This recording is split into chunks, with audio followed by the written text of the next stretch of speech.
brightest days, from the darkest nights, from the sunny days.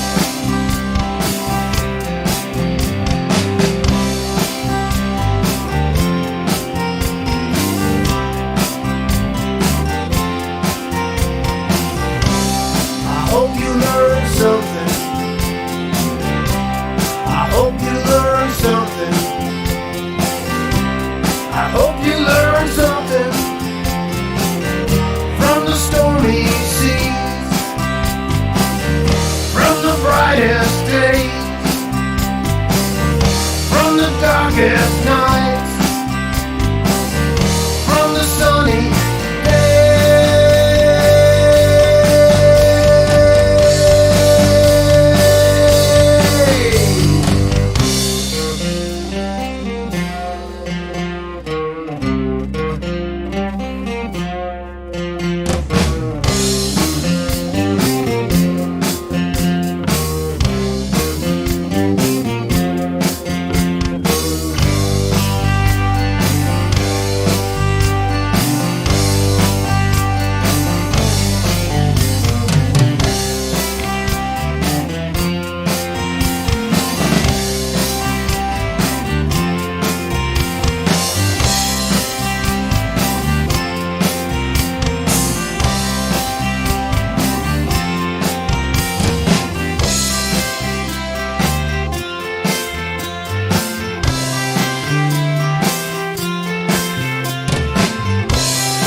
brightest days,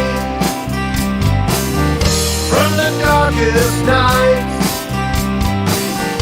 from the sunny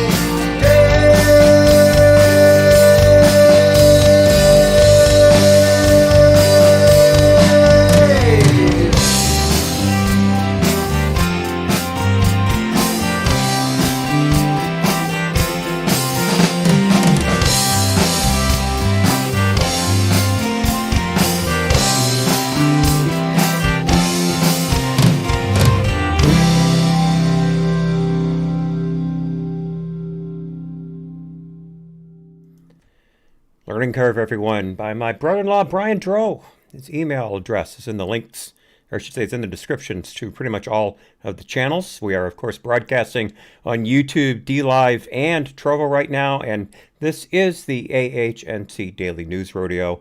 I'm your host, Hat, AHNC, of course, being short for All Hat, No Cattle. And if you want to know what that's about, then please read the descriptions. It's on. I know it's on DLive. I believe I explained it on Trovo as well. So today, folks, today, 2 blocks, of course.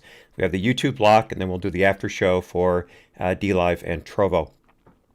The first block, we're going to talk about yesterday in Salem, Oregon, the riot. Remember, we were all told that there were going to be riots at capitals across the country, state capitals. There were going to be armed insurrectionists doing all they could to overthrow the government. Well, kind of happened yesterday in Salem, Oregon, but wasn't who you were told it was going to be. And then for the after show, we of course have some breaking border news. Jen Psaki got it handed to her yesterday on Fox by Chris Wallace. That was kind of nice to see. Ted Cruz did a good interview with Maria Bartiromo Sunday morning on her Sunday Morning Futures show, which I highly recommend if you can get up early enough to watch it. I believe it starts at 10 Eastern. Of course, I'm up much earlier than that. But also have some interesting news on proposed legislation coming down the pike from 46 Asterisk and his crew, especially the proposed gun legislation that they're talking about and how it may not be as easy as a road as they would like to think it would be. So let's get into it. First of all, our first Babylon Bee bookend of the day. This is the one on the left. From their politics section, business at the Capitol grinds to a halt after Biden falls and blocks hallway. And as you can see here, we have a massive backup in the halls of Congress here as 46 Asterisk is on his side, stiff as a board and completely blocking all traffic. We have a number of Congress critters and other folks behind, absolutely flummoxed as to what they're to do next. So getting into it, Dateline, Washington, D.C., disaster struck Congress as President Joe Biden has fallen sideways in the main Capitol hallway and become stuck, blocking all congressional business. Congressional staffers heard Biden gibbering incoherently, or is it gibbering? I never know. So he seems fine other than the fact that he's stuck. Representative Jerry Nadler suggested, has he tried standing up? Pelosi answered, yes, he's tried, but has anyone tried kicking him? Like kicking him so hard in the back he spins a bit and becomes unstuck? Mitch McConnell said, I was kicking him, but it didn't work. Alexandria Ocasio-Cortez stated, we have to destroy the walls and then he'll have room to become unstuck. She then pulled out a hammer and sickle, as she always carries, and started to attack the hallway walls, quoting, destroy all the walls. Senator Ted Cruz asked, can't we just step over him? Majority Leader Chuck Schumer responded, you can't step over the president, it's disrespectful. Bernie Sanders asked, what if we built a stairway over him? I bet we could do it for under $300 billion. Schumer shot back, how are we supposed to pass a $300 billion stairway project if we can't get to the Senate chambers where I store my gavel, you dum-dum? Vice President Kamala Harris stuck up. She declared, we have to face facts. The only way we're going to free up the hallway is to blow up Biden with dynamite. Schumer said, that was your suggestion when he wouldn't budge on the minimum wage. Close quote. If Biden continues to be stuck, politicians fear that so many spending bills will now be blocked that the country could start to lose its deficit, setting a dangerous precedent. The Babylon Bee, everyone. Topical and on point as always. So let's start off with the market. As I've told you, I have switched over to Seeking Alpha. I have ditched the incredibly far left insanity of MarketWatch. The graphics aren't quite as good, but it does have things to engender itself to your heart if you are interested in following the markets and financial news in general. SeekingAlpha.com. I highly recommend it. So looking at the market today, just closed. The Dow closed barely up in the green, not even $100 per share climb. It was established, though, above the $33,000 mark yet again, closing up 0.3% at 33,171 change. The S&P 500 and the NASDAQ were both losers. The S&P 500 finishing below the 4,000 mark, and the NASDAQ barely hanging above the magic $13,000 mark. So gold also slipped almost full 1.25%. Crude oil is up over $61 a barrel still per West Texas Intermediate Sweet Crude, sitting at $61.58 right now. That's a full percent gain. And Bitcoin, if you're so interested, is sitting at around 57,574 at the moment. It had a real rocky week. It seems to be on its way back up. So I want to look at something. We've got a story coming up regarding Goldman Sachs and a lawsuit that's been filed against it by investors who claim they've lost billions and billions of dollars because of certain, let's just say, irregularities in their governance. And Goldman Sachs is taking this to the Supreme Court. They've lost in lower court twice regarding the suit, and now they're bucking it all the way up to the top. And I'll get to the specifics of that in a second. But one of the main things that is at stake here is something called collateralized debt obligations, or CDOs.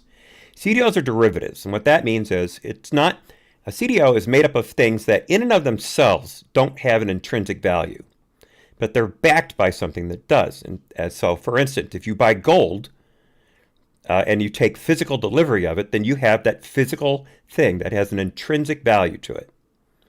But if you buy a stock, then that is backed by the company's assets and projected earnings and things like that. So it's not quite as intrinsic of a value.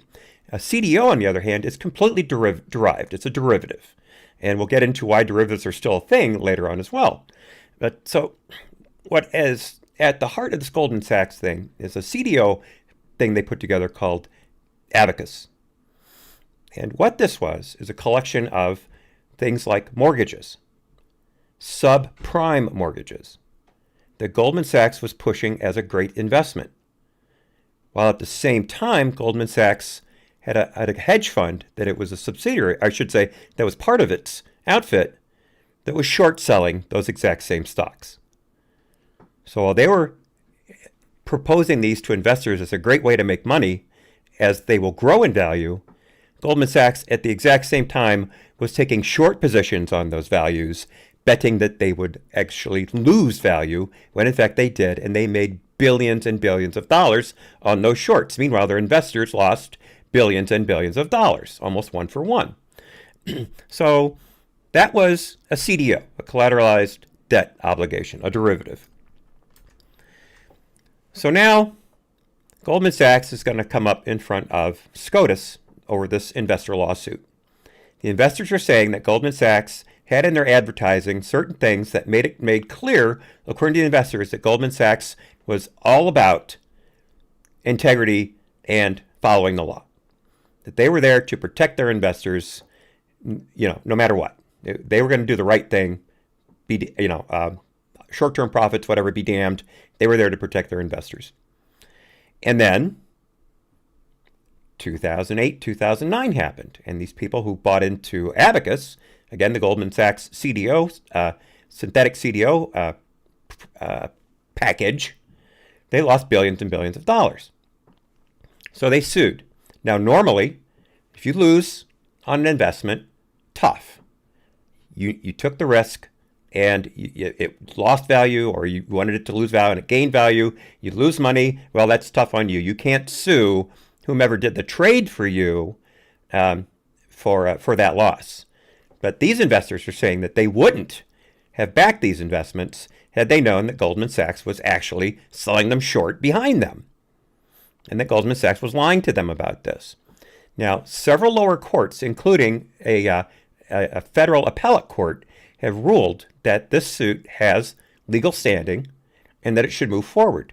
And Goldman Sachs has now pushed it to the Supreme Court, and the case is probably going to be held, should be heard within, a month or two, maybe 3 months, and we should get a ruling sometime this summer.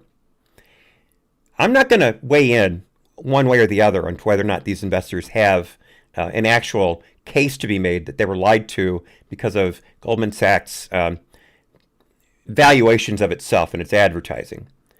The thing that I find most interesting about this is the fact that the Justice Department has decided that they're not going to support either party in this. But the way they're not supporting either party is supporting Goldman Sachs. So let me quote you here. Let me back up a little bit. This is an article from CNBC by, let me get the author here. I don't want to, by Tucker Higgins. What a great name, Tucker Higgins. And Tucker points out in the article here that the DOJ filed a brief in February saying that it was not in support of either party.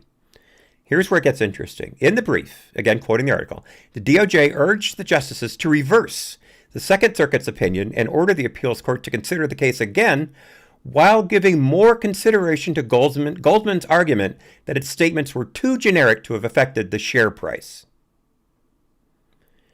So this is supposed to be the DOJ being neutral, but I just read you that the DOJ is putting its thumb on the scale in favor of Goldman Sachs by saying that the lower court needs to give more credence to their argument that their attestations to their prospective investors were not so specific as to be considered fraud.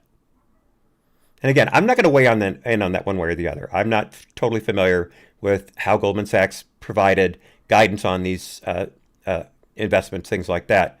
But I think it's pretty disingenuous in one sentence to say that the DOJ is not in support of either party, and then in the very next breath say that they want the lower court to give more credence to Goldman Sachs' argument that it shouldn't be able to be sued.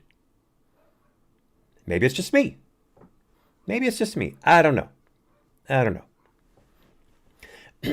I'd like to quote Lizard Bites in the chat real quickly. He says, I'm going outside to A, take a healthy walk, B, smoke a cigar, C, listen to hat, D, all the above, E, none of the above. I will have to give you a bit of advice, Lizard Bites.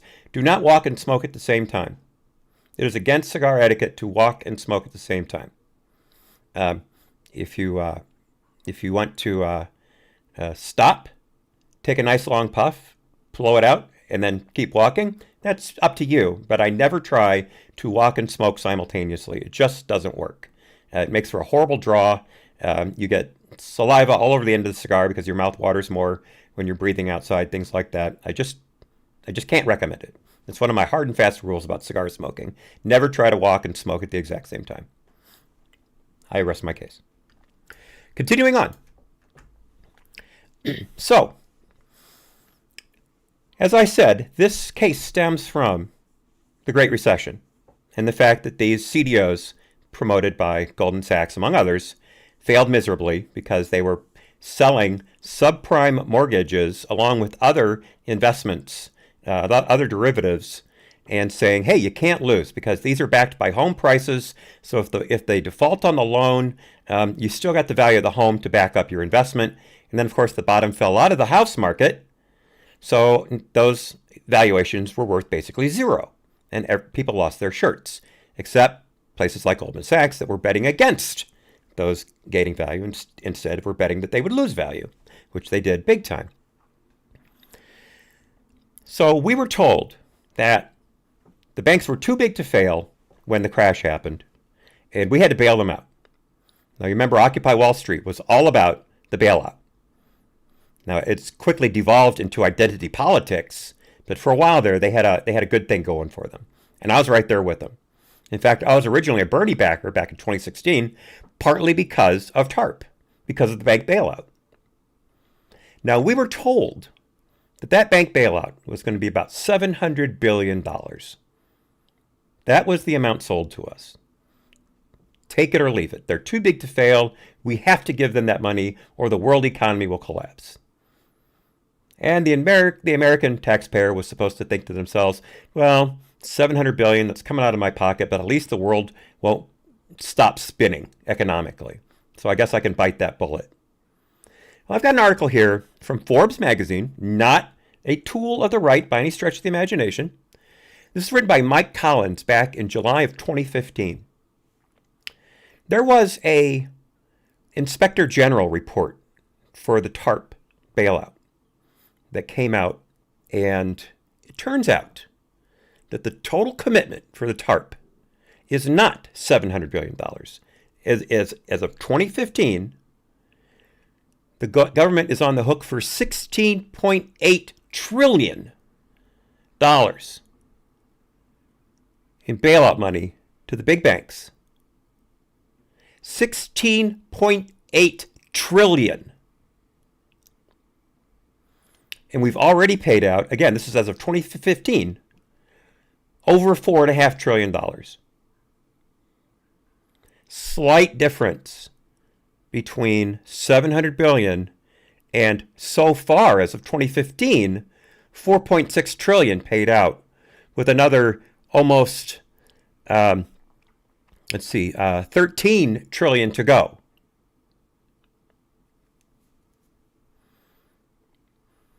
Now, there were a lot of hits, supposedly, that the financial sector took in regards to the meltdown. And one of the things that was supposed to have been taken away was derivatives, the very thing that created the collapse in the first place. The CDOs, like I said, abacus, depending on where you went to school.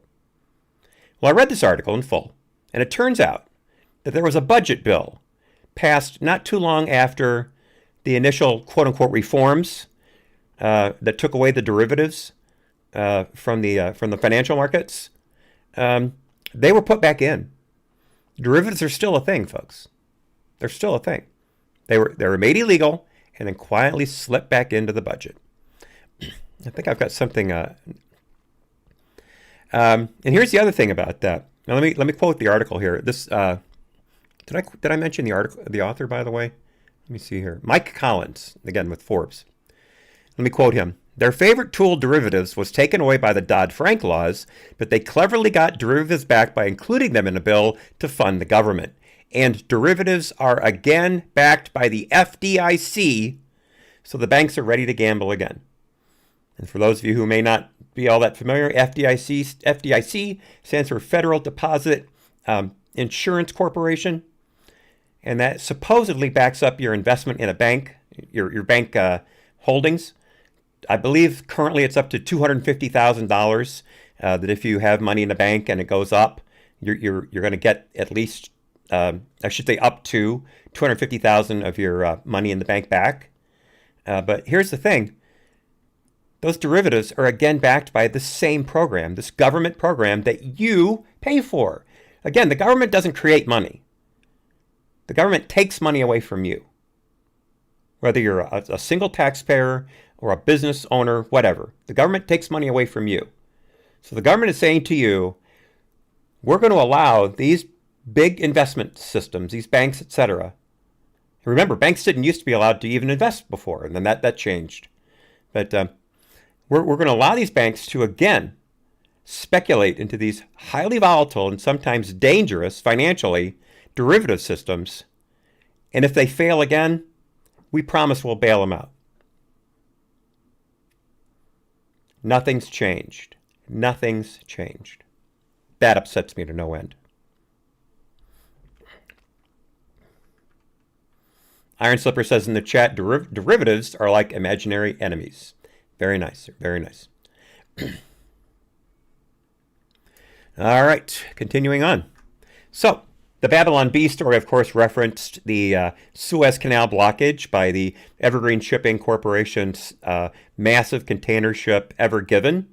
And as many of you know, earlier this morning, Ever Given was floated away from the lodged-in portion of the bank of the Suez Canal.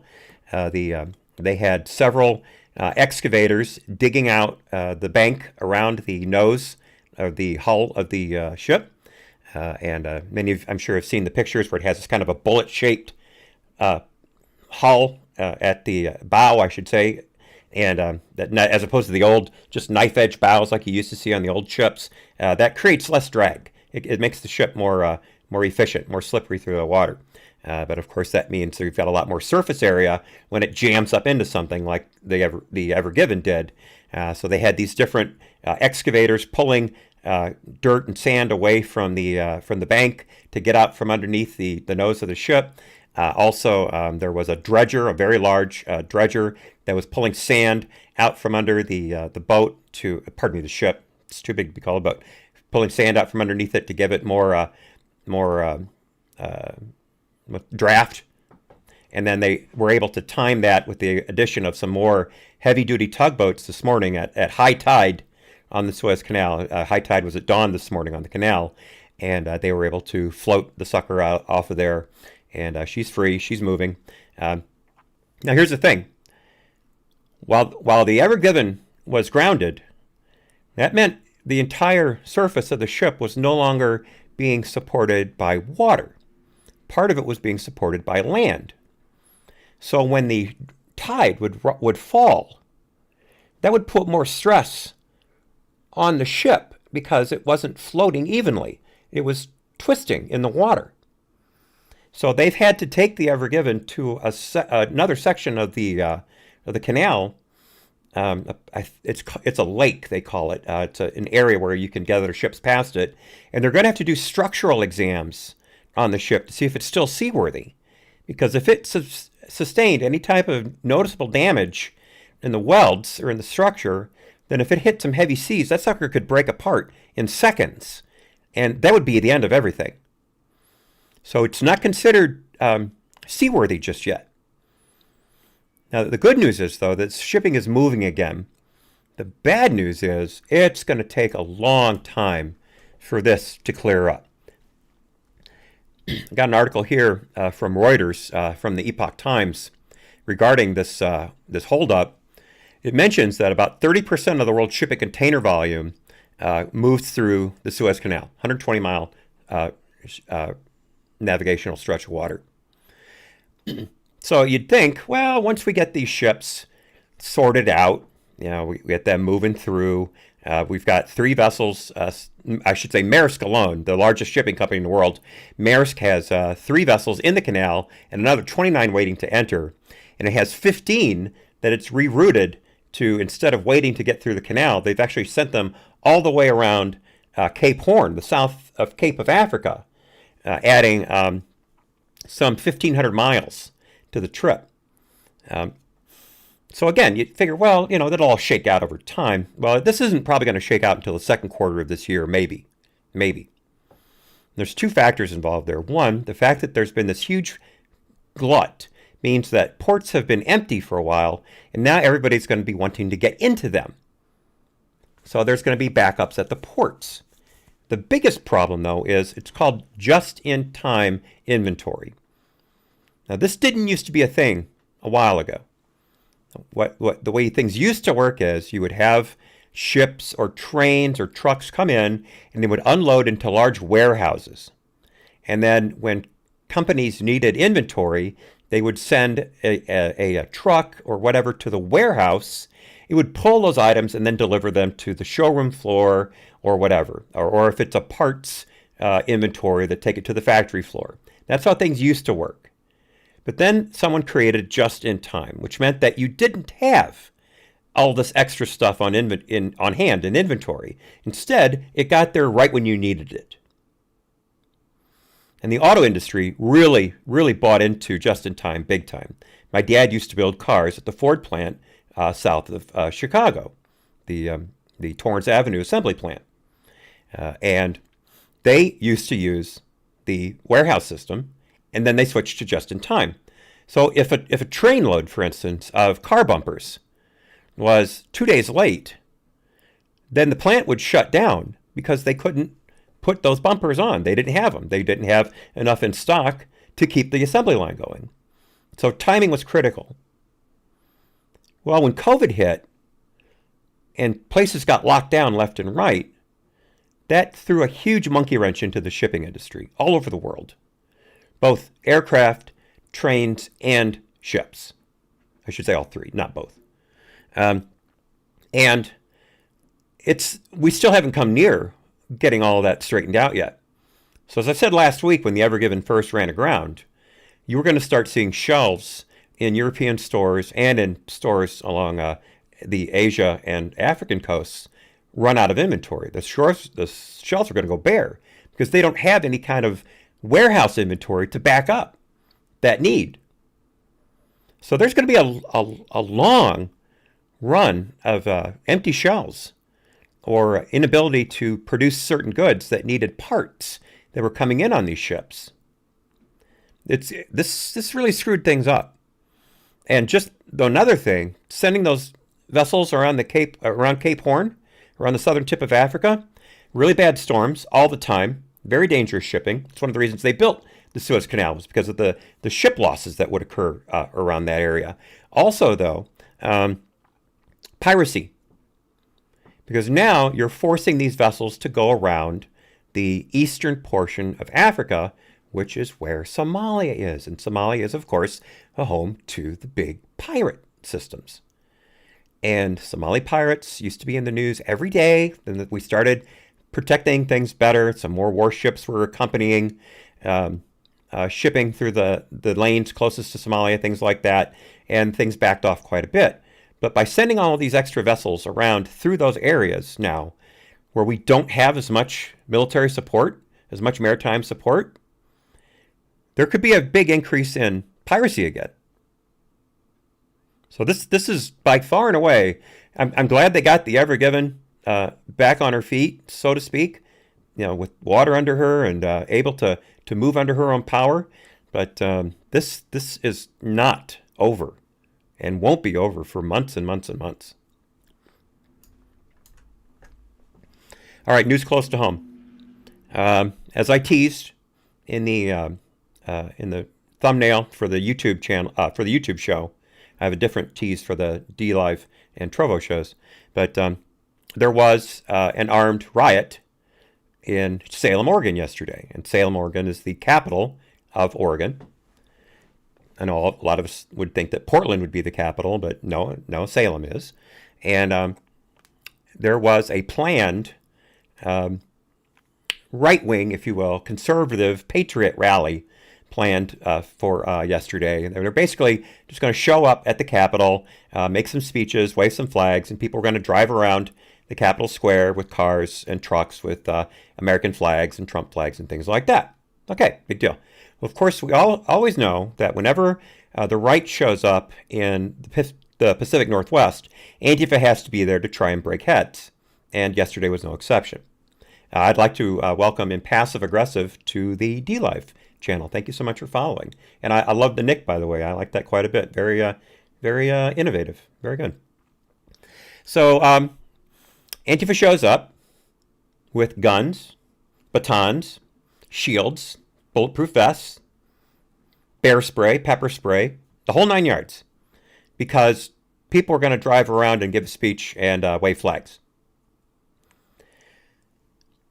And of course, law enforcement was nowhere to be found, unless Antifa was threatened, and then suddenly law enforcement was everywhere at the same time. And let me read a little bit from this article first here. It's from the Epoch Times by Zachary Steiber. And it mentions how video footage showed members of the anarcho-communist group assaulting people with pro-Trump and pro-law enforcement flags driving by the Capitol in Salem. At one point, the crowd lobbed a rock directly at a driver, shattering its driver's side window. Quoting the Salem Police Department, the victims reported their vehicles were damaged by paint-filled balloons, rocks, and other hard objects being thrown at them as they passed. One vehicle sustained significant damage after a large tree limb was thrown through the front window into the vehicle's passenger seat. Patrol officers responded and took several reports to initiate criminal investigations. That's an incident summary. Okay, so OSP and local officers declared an unlawful assembly and started using crowd control munitions, closed off Court Street in front of the Capitol, and that, of course, prevented the conservative caravan that was planning on demonstrating around the square from entering. And as you might expect, again quoting the article, the dispersed crowd began moving about nearby streets and became embroiled in various altercations with property damage reported. Now, I got a couple pictures here. Here's one of a gentleman. You can see climbing into his pickup. In the back of the bed, you can see he's got 4 flagpoles with the American flag prominently displayed, a couple others there. But notice he's grimacing. Notice he's grimacing here. And that stain all over his door frame and glass of both doors, that's bear spray residue. They attacked his vehicle, and then he got out of the vehicle. Bad plan, but he got out of the vehicle, and they attacked him with bear spray. So you can see him there trying to get back in the vehicle. It, of course, got in the vehicle. You can see the woman sitting in the passenger seat wincing as well, trying to put something over her face. But too late. They got him good. Here we have a couple people being arrested. But this is the one I really want to talk about. This guy right here. I have a video of this gentleman. First of all, I have the t-shirt of the hoodie he's wearing. I stand for the flag, I kneel for the cross. I have that t-shirt. I wear it all the time. You can see here, he's got a pickup truck with red, white, and blue stripes. Behind him, you'll see in the video I'm about to play, is a placard declaring him a Vietnam vet.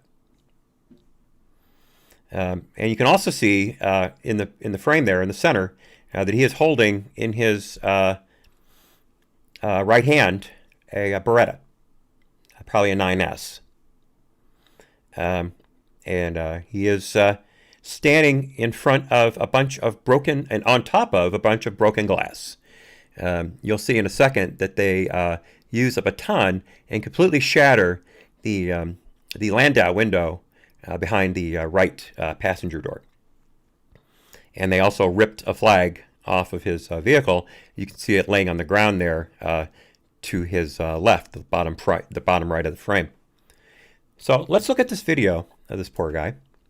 You can see here right now, before we start rolling, he has the cardinal sin of a flag hanging from that window that I just described, and another flag mounted to the bed of the truck, or to the bumper of the truck. If you look at the windshield, you'll see that it's smeared with yellow paint. One of the favorite tactics of Antifa lately has been to fill balloons up with paint and then throw them at drivers' windshields, thereby preventing them from being able to see, forcing them to stop, and then Antifa can surround the vehicle and destroy it. So you can see this gentleman tried to wipe the paint away with his windshield wipers. It's smeared. And he got out of the vehicle to challenge the Antifa thugs who were vandalizing his car. And then they made him a little bit too mad. They threatened him one too many times. And he pulls a gun. And you'll see what happens after that. Let me roll this. Let me see if I need to up the volume any. Yeah, I need to. Let me fix the volume on this real quickly. You're going to hear taunting from Antifa. They're going to call him a Nazi, of course, because all Vietnam vets are Nazis. We know that. And they're also going to call him a Proud Boy, because we all know that all Vietnam vets are Proud Boys too. So let's see what happens here. Now, it's not so much what they do to the guy, including pepper spraying him, but what happens to him after he starts to defend himself. So watch this. Yeah. See? So they just attacked him with bear spray.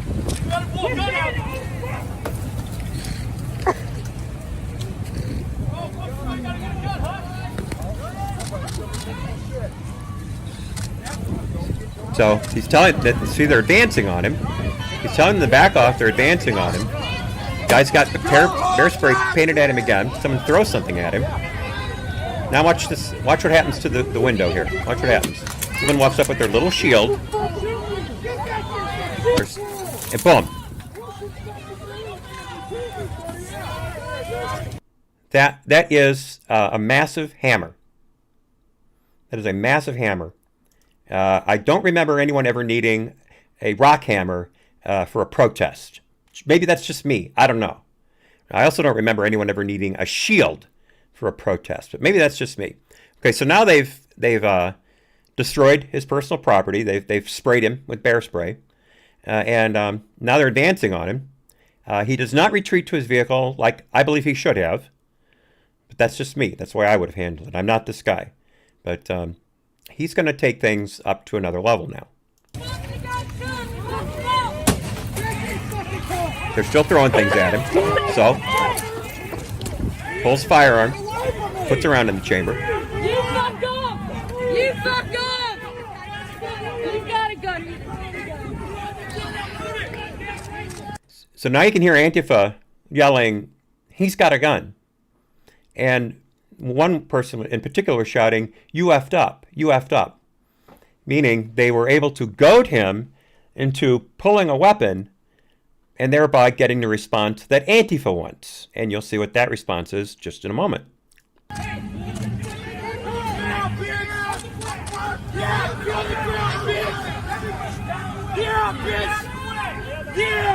Yeah, what's up, Proud Boy, huh?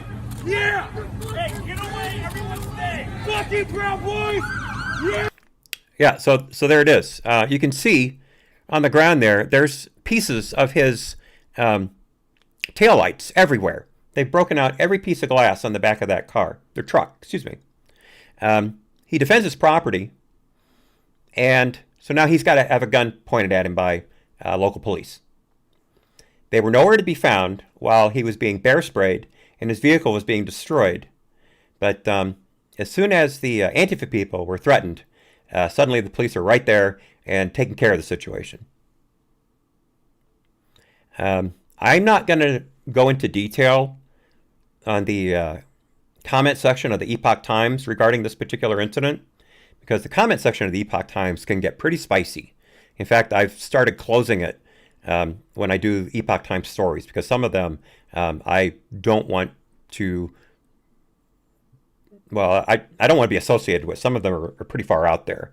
But some of the comments that I read regarding this incident show that there are a lot of people in the Pacific Northwest who no longer have any respect for their law enforcement because of this. Because of this. Nothing was done while this guy was being assaulted and while his property was being damaged maliciously. But as soon as he went to defend himself and his property, he's on the ground. And you can see here, he's got his right hand up to his face because his eyes are burning. He was bear sprayed.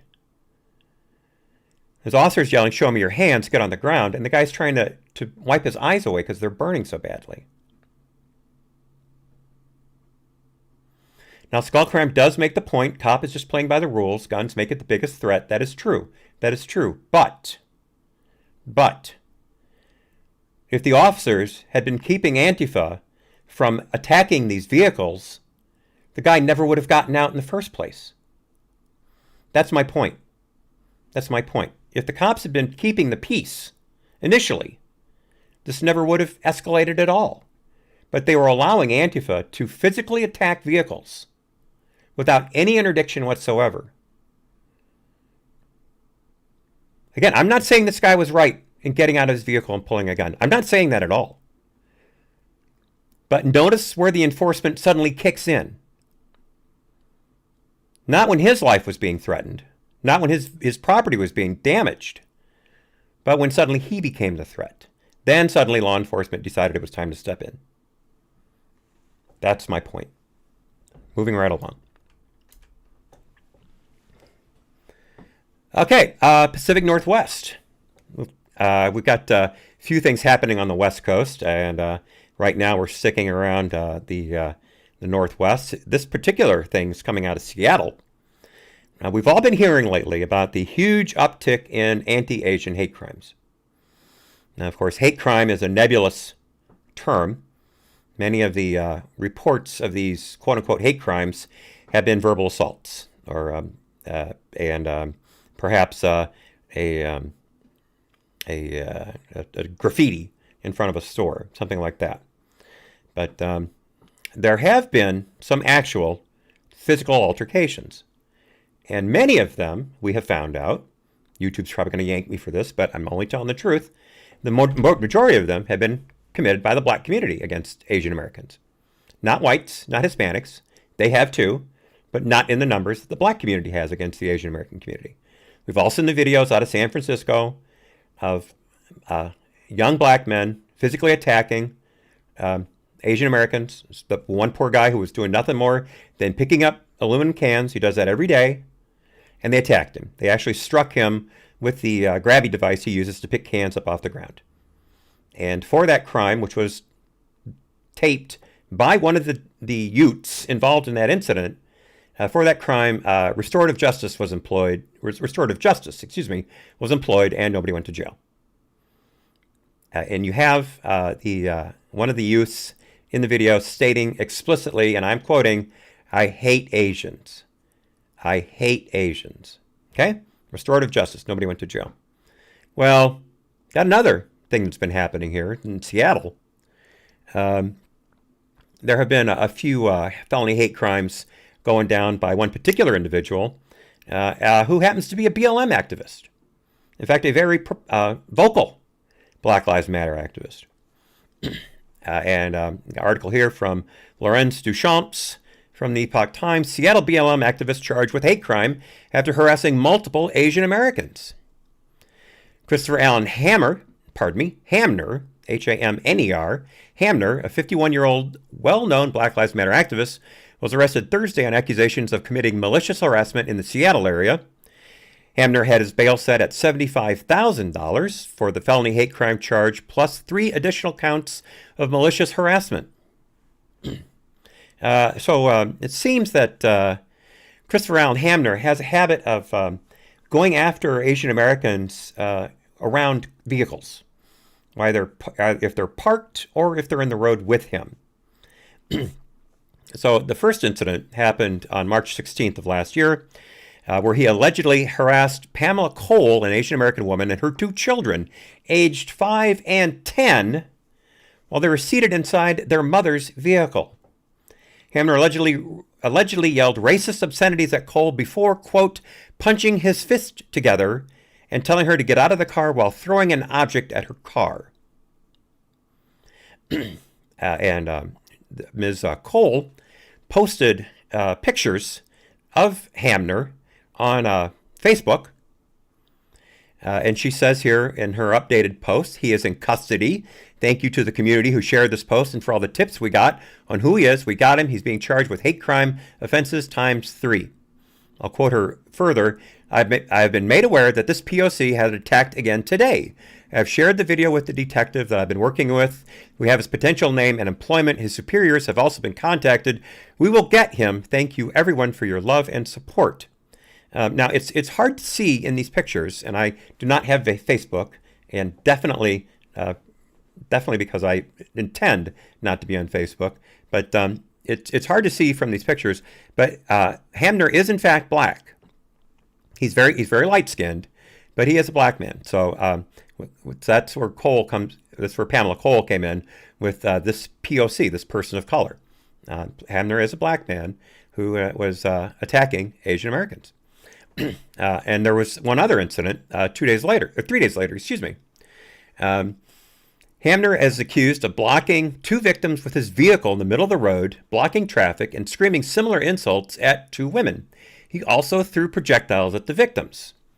Quoting the document, as victims Wong and Yao were attempting to drive by the defendant's car, the defendant cut them off, blocked traffic, and yelled, "F you Asian."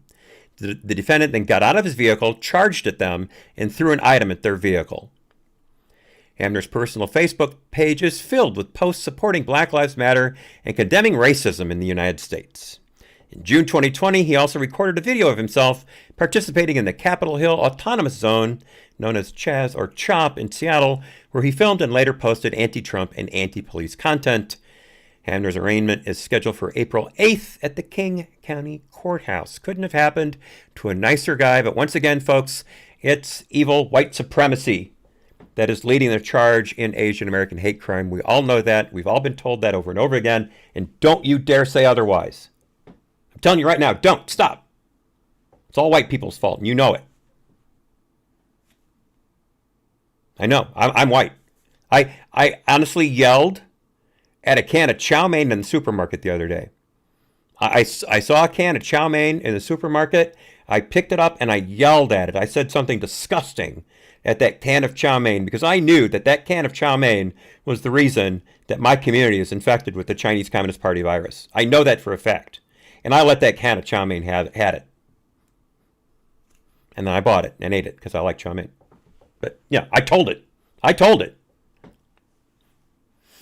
Okay, so now let's move north along the West Coast, way north, way west to Alaska. Alaska has 2 senators, of course, just like every other state, and one of them we all know all too well, and that is Lisa Murkowski. Lisa Murkowski fancies herself a centrist, fancies herself someone who can work across the aisle, which means, of course, she's a flaming rhino. And Murkowski, you may also remember, voted to impeach President Trump the second time around back in January. She was censored by the Republican Party of Alaska for that. They said she did not back their values, back their beliefs in the innocence of President Trump in that proceeding, and they let her have it. She defended herself, saying, "Hey, I'm supposed to defend the Constitution. I did what's my duty as a senator, and if that's at odds with what the Republican Party of Alaska thinks I should do, well, then so be it." Now, Murkowski's up for re-election next year. And she hasn't said yet whether or not she's definitely going to run. She said that she'll leave the options open. But this is where the schism in the Republican Party starts to become a bit apparent. And unfortunately, we have some rifts to mend. And Murkowski is one of the reasons for it. The Senate committee, the re-election committee for Senate Republicans, is led by Senator Scott. Scott, the Florida senator and former governor, Rick Scott. And it is in the charter that you promote the incumbent for re-election. you do not go against the incumbent and promote a primary challenger from the same party. And that has come under some pretty big fire because, as we all know, President Trump has stated openly that Murkowski and 6 other Republican senators and Congress critters are going to be primaried if he has anything to say about it, and that he will back someone who fits the America First profile that he has engendered, and he'll promote them. He'll go for them. And we all know that Trump has a very, very big win-loss ratio when it comes to backing people for races. So we've got the committee technically in charge of the funds that are given to like WinRed, things like that get handed out through the different Republican outfits. They're in charge of the money for the Senate races, and they're saying they're going to back Murkowski if she runs again. Well, she's already got one challenger, and that is Department of Administration Commissioner Kelly Tshibaka. And Tshibaka is a Republican, and she's said, quote, she's running for the Alaskans who believe government is of the people, by the people, and for the people. And she added that, quote, the DC insiders need to be held accountable to us. And I'm getting this from the Epoch Times by Jack Phillips. Now, here's something you may or may not know. Murkowski was not elected to the Senate initially. She's like, what's her name from Georgia? I've already forgotten her name. She was appointed to the Senate by the governor at the time, who happened to be her father. That was Governor Frank Murkowski back in 2002. Now, she obviously won re-election several times after that, so it seems that Alaskans felt she was doing a fair job, but she has been under a lot of fire over the last couple of years for things she's done in the Senate that the Alaskans do not feel represent them well at all. So we've got a faction going on here right now. If I were Murkowski, I would bail. She's had a great run in the Senate. She's muddied her name significantly, and I don't see how she has anything to gain by running again. If she cares at all for the Republican Party of Alaska, she will not run again in 2022, and will give people like Tshibaka and perhaps other people who want to run for Senate in Alaska, give them a shot. But here's the one thing, though. The other Alaska senator is Dan Sullivan. He's also a Republican. And he has said that Murkowski helped get him elected back in 2014. And so he basically owes her. And he has said that if she runs for re-election, he will back her. So there's another schism that cannot be good for the Republican Party. So again, I think Sullivan is doing the right thing for his friend. They've served in the Senate together for some 6 years now, 7 years. So I can see how they would be simpatico. But it's time to give up the ghost. You need to cut Murkowski loose, Dan. So my take on it.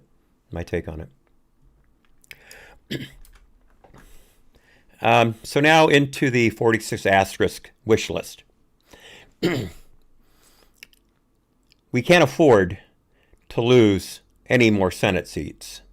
It's bad enough as it is with a 50-50 Senate with Harris casting the tie-breaking vote.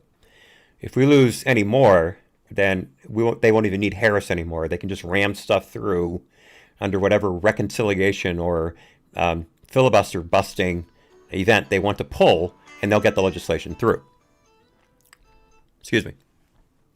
So, big thing right now is the infrastructure plan. You'll remember back in, I think it was 2019, there was a big push for an infrastructure bill. President Trump was all for it.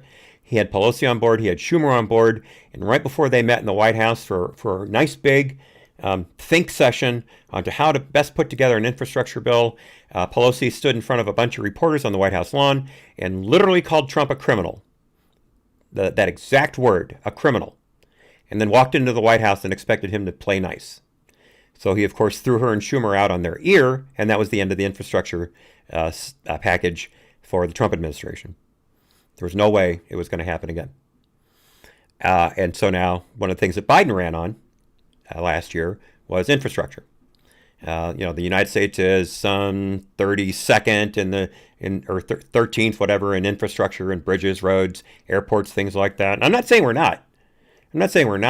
But we were supposed to have the infrastructure put back together during the Obama administration with all of these shovel-ready jobs that were, boom, they're there. We just got to give them money, and these things are going to appear.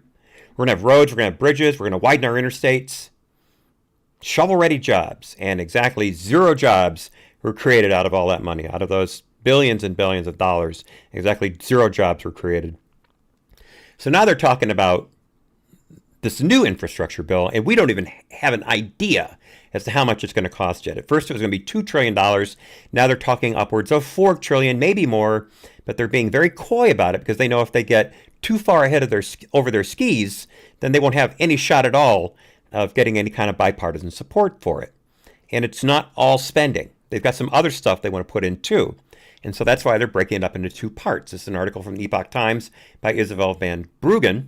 Yesterday, Psaki said that they are planning on dividing the infrastructure package into 2 parts.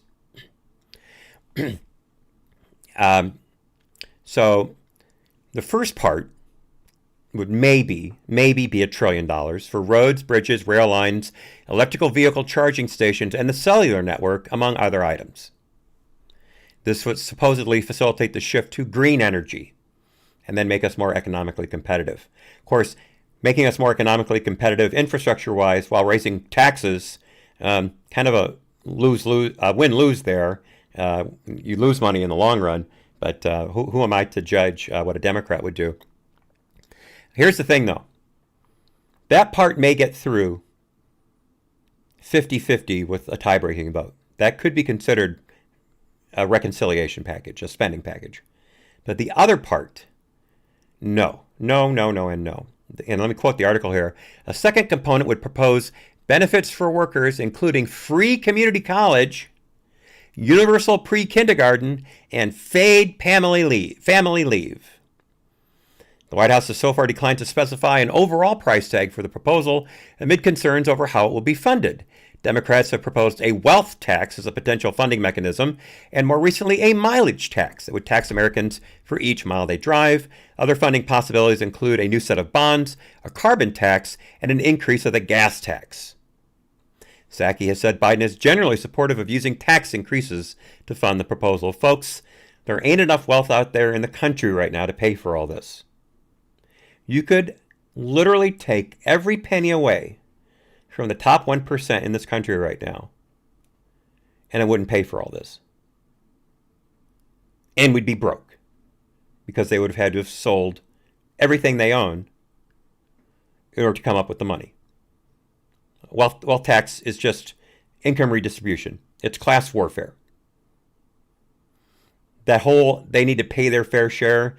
I think the top 10% in this country pay something like 80% of the taxes. My math is a little fuzzy there, but that's basically how it breaks down. I know the top 1% pay 50% of the taxes. I know that. The thing is, though, and I'm going to close on this. Even if there was that wealth tax, sticking it to the rich, those horrible billionaires, not millionaires anymore because Bernie's a millionaire, but those billionaires and trillionaires, we got to get them. We got to get their money. Gas tax. A gas tax is a regressive tax. We talked about this last week. You raise money on a commodity like that, it impacts lower wage earners much more than it impacts higher wage earners.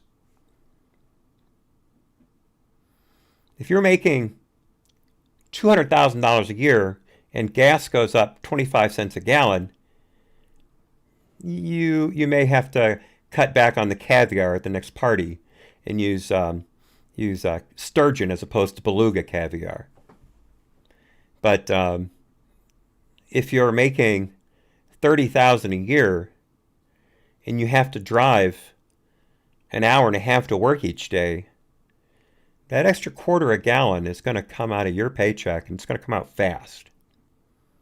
And not only are they talking about hiking the gas tax, they're also talking about creating a mileage tax, which means for every mile you drive, you will pay a certain amount of money. That is also a regressive tax. What Pete Buttigieg would like you to think is it's fair because we're charging people who use the roads more money. They're the ones who are using up the road. They're the ones who are wearing it down, so they need to pay more money. Here's the thing. Rich people don't tend to have to commute long distances, except for those who moved out of New York City into the Hamptons and their places in Connecticut because de Blasio shut New York City down. They would just be able to take a cab to the skyscraper and work out of their penthouse office. And I'm not begrudging them that opportunity. If you've worked that hard and you've made it to the top of the corporate ladder, good for you. Good for you. I hope you have gold faucets and it runs Perrier. If your business can afford it and you're providing value to your shareholders, go for it. But what about the poor guy who has to commute from New Rochelle and the train's shut down and they have to drive? Or the train doesn't get out close to where they work and they have to drive. They're the ones paying all that money. And what if you live in rural America? I used to have to drive 35 minutes to get to a mall from where I lived. 35 minutes. And that was if traffic was not there. If there was any kind of traffic, it would take closer to 45 minutes. Just to get to a mall. If there had been a mileage tax, I wouldn't have been able to afford to go to the mall. And what does that do? That cuts down on business. And what does that do? That cuts down on the economy. These are regressive taxes and they are insane. But I would not put it past these people to do just that. Just keep an eye out, folks. Keep an eye out. All right. Time to switch over to the, I can't think. Excuse me. The after show. Let me turn off YouTube real quickly.